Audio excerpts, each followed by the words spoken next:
Assalamu alaikum. In the name of Allah, the Beneficent and the Merciful, all praises is due to you, Allah, the most gracious, the most merciful, the owner of the day of recompense, guiding us on the straight way path. Oh Allah, I want to thank you for coming in the form of Master Farad Muhammad. And not only that, you raised one in our midst, the first begotten of the dead, and that is the Honorable Elijah Muhammad. And his extension we have today, a man in our midst who is guiding today, currently, a Jesus figure. And the one I'm speaking of is the Honorable Minister Louis Farrakhan. And in these three, I say to you, Assalamu alaikum. Yo. Us in the hells of North America, man, we just catching all type of hell. You know? I went on my YouTube page and I look at my little feedings and notifications, and I come across Roland S. Martin. He has a video out. It is entitled School Board in North Carolina Votes Against Having Black History Classes. Now, see, they already tell us who done told a lie, who done chopped down a tree, who done did this, who discovered this and all this, which is bullshit. And they don't want us to learn our knowledge. I think they just don't want them to admit that they had us in slavery and transatlantic slave trade. And they don't want to deal with that. And I was telling us, well, go back to Africa. Well, you know what? Why don't you prepare us a nice little takeoff or whatnot? Because we showed and asked to come to this motherfucker. It is what it is. I'm just saying. It's grown folk talk. Like this video, share and subscribe. Man, so I have some audio I'm about to play. So get your popcorn or do what you do for in the morning. But we're finna let this play. All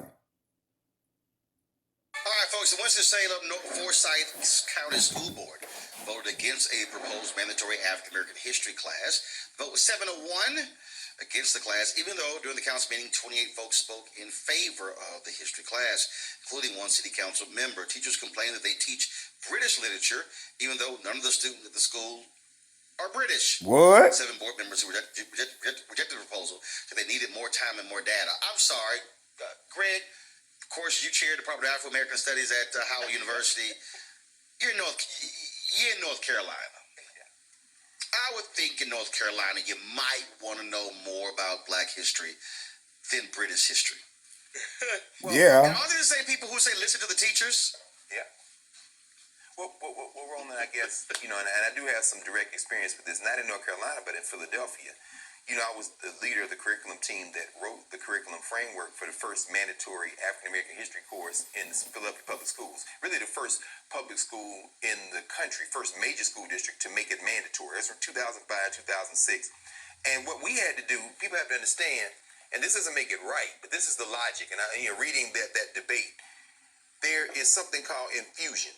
The infusion attitude is whatever the subject, you have to infuse content from anybody involved. So, for example, if you're teaching a British literature class, understand that means Jamaican literature. That means Trini literature. That means the blacks in Great Britain. That means the blacks in English-speaking West Africa like Ghana or South Africa. And so if you say British literature, you must infuse it with the African presence. That's one strategy. The other strategy would be to have a single class that focuses on the experiences of African people. In this case, in North Carolina, it would be African-American history. What we did in Philadelphia was do both. K-8, because you don't have subjects in K-8. You do math, you do literature. You infuse Black content in all of the areas. And then when you get to high school, you have a mandatory class in African-American history. Finally, here was the thing that we found interesting. You know how they got their little advertisement, so let them do their little advertisement, but you gonna get this audio. You gonna get this audio.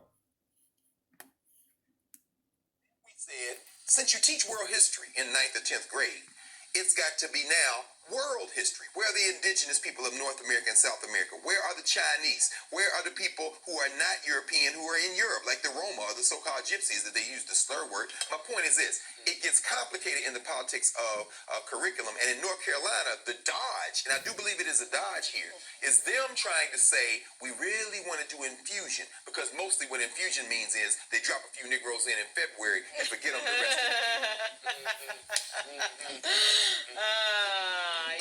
Scott, at the end of the day, what we're dealing with, Scott, what we're dealing with are folks who want to, frankly, limit this to 28 days in February, when the reality is, if you look at the history of North Carolina itself, look, I'm born and raised in Texas. A requirement in 7th grade in Texas is to take Texas history. So to act as if you can't have a mandatory class on African American history makes no sense whatsoever. Well, what? Well, you know, that's what we live in, man. And it's fucked up. We don't want to live under America. Separation, baby.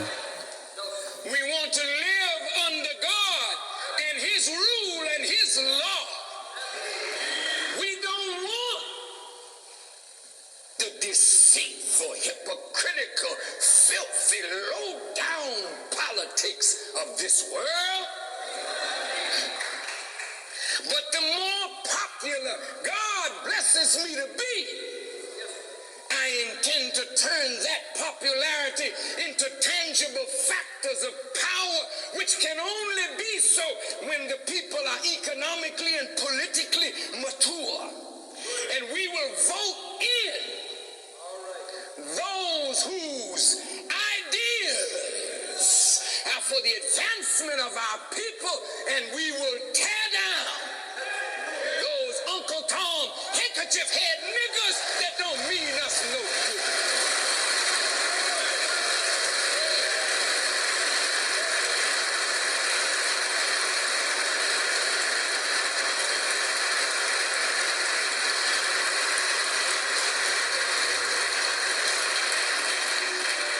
We want to work this year like we never worked before to increase the ranks of the nation.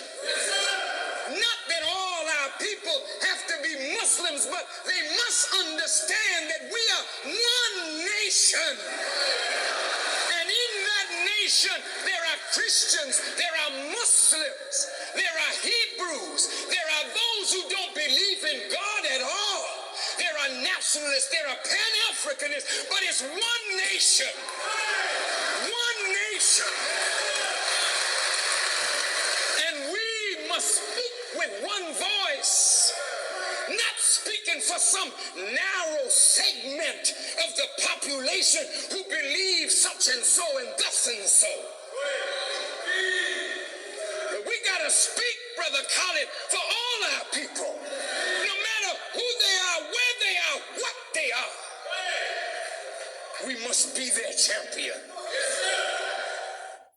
That's just what it is. Do me a favor, like the video, share and subscribe, hit that icon button, and YouTube, you better stop hating on me. Stop hating on me. Peace and a bottle of high